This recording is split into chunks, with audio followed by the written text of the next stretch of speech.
I, Abalala, swear in the name of the Almighty God that I will be faithful and bear true allegiance to the Republic of Uganda, and that I will preserve, protect, and defend the Constitution. I, Dr. Kenneth Osikun, swear in the name of the Almighty God that I will be faithful and bear true allegiance to the Republic of Uganda, and that I will preserve, protect, and defend the Constitution.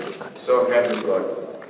I, Abalala Balayidde, swear in the name of Almighty God that I will be faithful and bear true allegiance to the Republic of Uganda, and that I will preserve, protect, and defend the Constitution. I, Fiona Nyamtoro, swear in the name of Almighty God that I will be faithful and bear true allegiance to the Republic of Uganda, and that I will preserve, protect, and defend the Constitution. I, General Wilson Masubari, being appointed the Minister of Uganda, swear in the name of the Almighty God that I will at all times well and truly serve the Republic of Uganda in the office of a minister. I, Dr. Abalala Balayidde, swear in the name of Almighty God that I will be faithful and bear true allegiance to the Republic of Uganda, and that I will preserve, protect, and defend the Constitution. So help me God. Tulina okwekenenya kubanga waliwo abayuki ebipiira abo si kyamaanyi kwalasi gye bayonoona twagidabiriza dda abakuba abantu nabo tuyinza okukitunamu naye singa batamu omuntu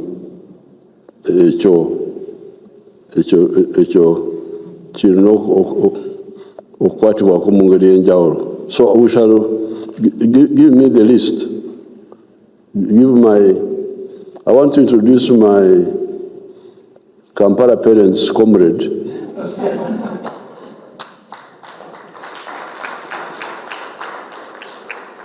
Because I've got many comrades from Kampala parents, not only the entire and all that group. So you get a list from these people, and if you if you can tell us the jails, the prisons where they are, if you can indicate, Baba Sibidewa, but we can find out also. You just write the names. Then we can see. If it is anything short of murder, that one I can deal with. But murder, we shall have to. Now, I want to congratulate the ministers. The tasks are very clear. As Katerega is saying, since the very beginning, the NRM diagnosis for society is very clear. From the 1960s, we analyzed, and we put, I was in those parties like the DP you are talking about. I was in that DP, and I joined UPC briefly.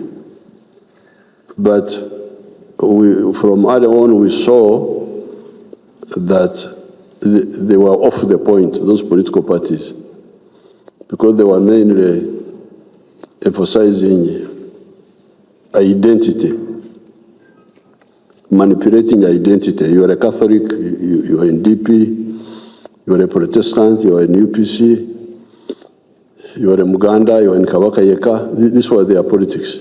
Politics of who are you? Who are you? Gwani. But for us, we said no. What the people need are their needs, the needs of the people. And the needs are the same.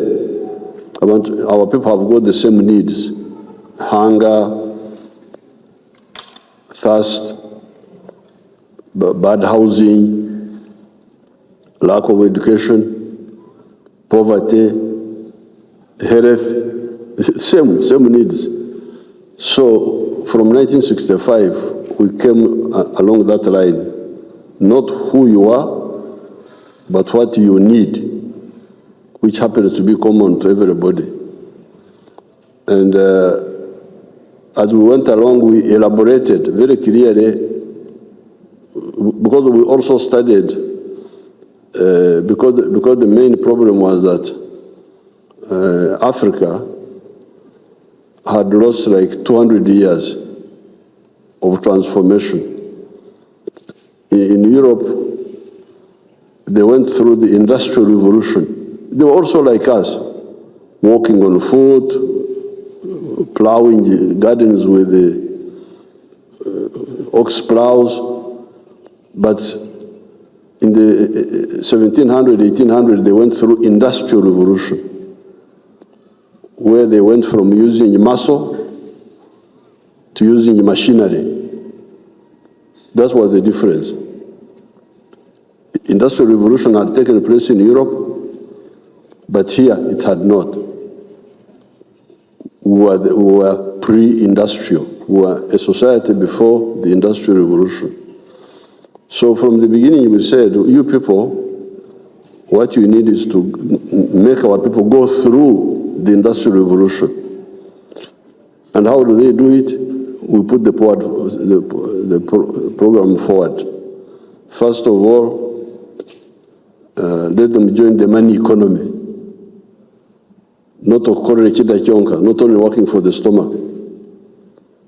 Now, in the colonial times, some people had joined the money economy, but without a chibaro, without chura, without the cultivation. That's how you get the people of West Nile growing tobacco, but they are getting nothing out of it. It's a cash crop, but it's a cash crop which doesn't make the chibaro. So that's why we said, first of all, join the money economy with the chibaro, with the chura, with the culture, a proper cultivation. Everybody, all the families. And then we say, how do I join the money economy? And we tell you there are 4 sectors. Sector 1 is commercial agriculture. If you have been just growing food for only eating, which is what we were doing in Ntungamo by 1959, when I left Ntungamo to go to Mbara High School, nobody, not a single family in Ntungamo was. We had land, we had cows, we had crops, but nobody was producing for the market. We were producing only for eating, home consumption. That was the problem. That's why we talk of transformation. Transform from objaja, and objaja, from the traditional way to the modern way with the chibaro. So the sectors are those 4: commercial agriculture. If you have got land,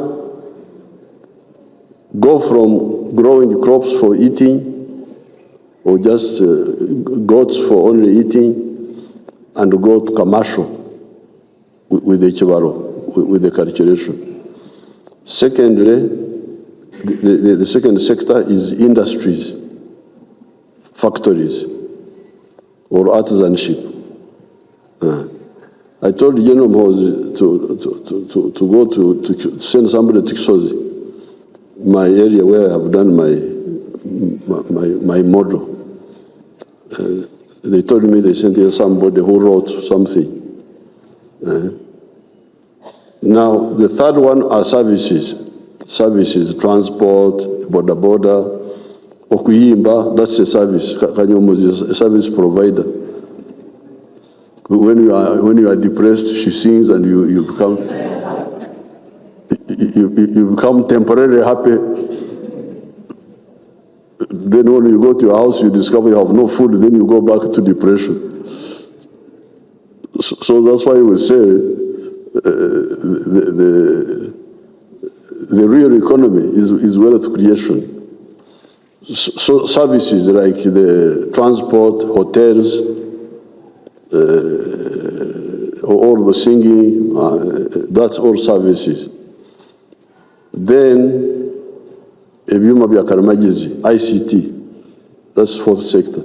So we are telling you, Bargahare will have to tell the youth. I was with the youth in Kororo, the Muslims, the Bazukuru of Hadija, that's where I'm coming from. Everybody must join one of these sectors, either as an entrepreneur or as a worker, doesn't matter. Even if you don't own the factory, but you go and work there and you are paid a salary. So this is what we have advised. But somehow the leaders are not clear. They just go for other things. They go for barrios. They think this is politics. Barrios, then church. You are not a priest, but you go and sit there the whole day. Okay, you can go there, but that's not the solution to your people's needs. Then they make another mistake of trying to use their small money to give money which is not based on wealth creation. So they end up with debts. So really the mission of you, the leaders, is simple. Number one, implement the NRM plan for wealth creation, wherever you are. If you do that, you will have even done mobilization. Because when people have got income and food, they are mobilized. This is the real mobilization which is stable, not the one of excitement, the one of real mobilization. Mobilization by people being satisfied. When people they are satisfied, they are mobilized. Like when in the cattle corridor, because that's why I started my work in the 1960s. Whenever I go there, they give me gifts because they have income, they have money. The other time during the campaign, they gave me 800 cows. I was campaigning, but they gave me 800 cows. So it will change. If you implement our programs, the villagers will stop begging from you.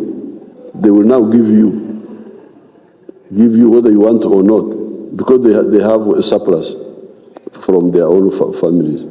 So this is really number one. Implement, wherever you are, NRM wealth creation programs. And the money is there. The money, there is the Myoga money, there is the PDM money, there are other monies like UDB money. The money is there now. I was at Kororo launching the Islamic banking, which is now another new, it's not government money, that one, but it is money for which the Muslim Sharia people can use. So this is number one. Number two, fight corruption. Because corruption is a big it's a distorter. It's stealing government money, giving wrong contracts.